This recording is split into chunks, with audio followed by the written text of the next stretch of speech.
Hi friends, welcome to Annams recipes. இன்னைக்கு குச்சி கிழங்குல புட்டு எப்படி செய்யலாம்னு பாப்போம். குச்சி கிழங்கு வந்து இந்த மாதிரி இருக்கும்.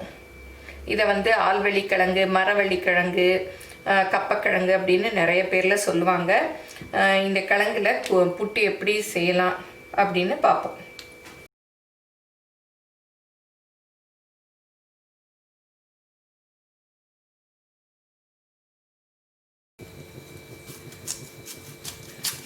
ஃபஸ்ட்டு வேக வைக்கிறதுக்கு முன்னாடியே நல்லா கழுவிடணும், மண்ணெல்லாம் போக க்ளீனாக இருந்தால் தான். அப்புறம் நம்ம வேக வைக்கிறச்சு அப்புறம் மண்ணாக இருக்கும்.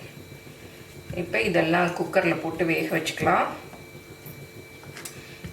இந்த கிழங்கெல்லாம் நான் இன்றைக்கி குக்கரில் தான் வேக போட போகிறேன். இந்த கிழங்கு மூழ்கிற அளவுக்கு தண்ணி ஊற்றி ஒரு விசில் விட்டால் போதும். ஏன்னா சில கிழங்கு தான் வந்து ரொம்ப நேரம் ஆகும். அதனால ஃபஸ்ட்டு ஒரு விசில் விட்டு பாருங்கள். வேகலைன்னா அப்புறம் ஒரு விசில் விட்டுக்கலாம். நீங்கள் பொரியல் அந்த மாதிரி செய்கிறதா இருந்தால் உப்பு போட்டுக்கலாம். இல்லை புட்டு அந்த மாதிரி செய்கிறதா இருந்தால் சும்மா வந்து வேக வச்சுக்கலாம். இப்போ குக்கரை மூடி ஒரு விசில் விட்டுக்கலாம். இப்போ சவுண்ட் எல்லாம் போயிடுச்சு, திறந்து பார்க்கலாம். பாருங்க, சூப்பராக வெந்திருக்கு. ஒரு விசில் தான் விட்டேன், நல்லா அப்படி கழண்டு வந்திருக்கு பாருங்க. ஒரு விசில் விட்டுட்டு வேகலைன்னா கூட அப்புறம் வச்சுக்கோங்க. 2-3 விசில் விட்டுட்டிங்கன்னா அப்புறம் கிழங்கு அப்படி கரைஞ்சு போயிடும் தண்ணியில்.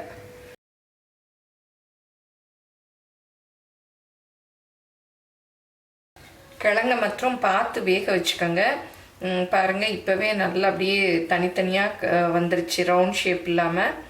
அதனால் அதை மாத்திரம் பார்த்து வேக வச்சுக்கணும். இந்த நடுவில் வந்து ஒரு வேர் மாதிரி இருக்கும், அதையும் எடுத்துடணும். இப்போ கிழங்கெல்லாம் இந்த துருவியில் துருவிக்கலாம். நம்ம கேரட் துருவறதுக்கு வச்சுருப்போம் இல்லையா, அதில் இந்த மாதிரி துருவிக்கணும்.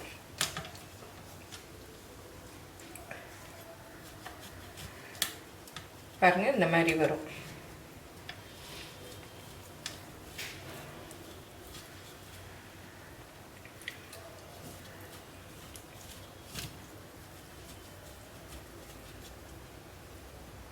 இந்த மாதிரி எல்லாத்தையும் துருவிக்கணும். இப்போ கிழங்கெல்லாம் இந்த மாதிரி துருவி எடுத்தாச்சு. இதில் வந்து தேங்காய் பூ உங்களுக்கு வேணுங்கிற அளவு போட்டுக்கலாம். நிறைய போட்டால் நல்லா டேஸ்ட்டாக இருக்கும்.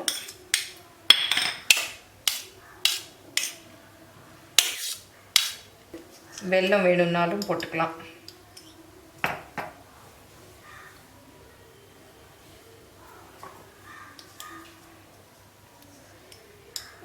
நான் இன்றைக்கி இதில் நாட்டு சக்கரை தான் போட போகிறேன். நீங்கள் வெல்லம் வேணும்னாலும் போட்டுக்கலாம்.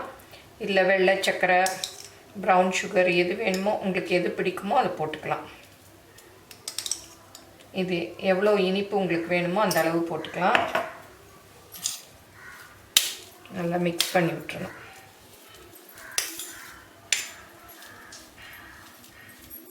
இது அவ்வளோ டேஸ்ட்டாக இருக்கும், உடம்புக்கும் ரொம்ப நல்லது.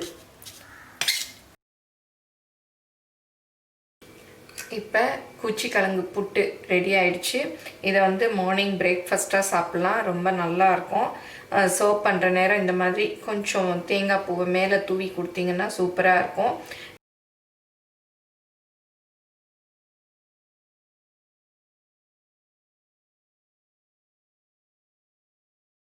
நான் இந்த புட்டில் இன்றைக்கி நாட்டு சர்க்கரையும் தேங்காயும் சேர்த்துருக்கேன். நீங்கள் வாசம் வேணும்னா ஏலக்காய் பொடி கூட சேர்த்துக்கலாம். எல்லோரும் இதை செஞ்சு பாருங்கள். இப்போ நிறைய இந்த குச்சிக்கிழங்கு கிடைக்குது. செஞ்சு பார்த்துட்டு உங்கள் கமெண்ட்ஸை சொல்லுங்கள். பிடிச்சிருந்தா உங்கள் ஃப்ரெண்ட்ஸுக்கும் ஷேர் பண்ணுங்கள். ஃபேஸ்புக், இன்ஸ்டாகிராமில் அன்னம்ஸ் ரெசிபீஸை ஃபாலோ பண்ணுங்கள். எங்கள் சேனலை மறக்காமல் சப்ஸ்கிரைப் பண்ணுங்கள். தேங்க்யூ.